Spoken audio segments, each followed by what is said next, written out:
G'day everyone, the Global Surveyor, and I'm still out at this property in Glenorrey, just getting prepared for the subdivision.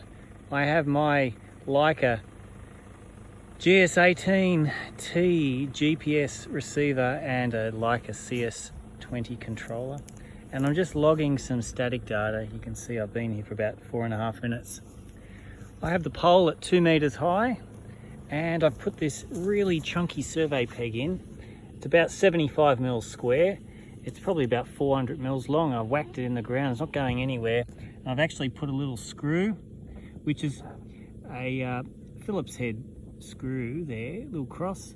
And it's really good actually because it enables the prism pole to slot into that X there, and it won't shift, it won't move or anything. It's quite stable. I've got 2 stakes that I've put either side with some red and white tape. Survey control mark, do not touch. Well, let's hope no one touches it. I don't think anyone will touch out here. It's pretty remote.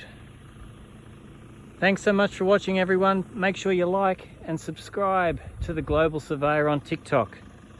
TikTok's only living surveyor. Thanks so much. See you later.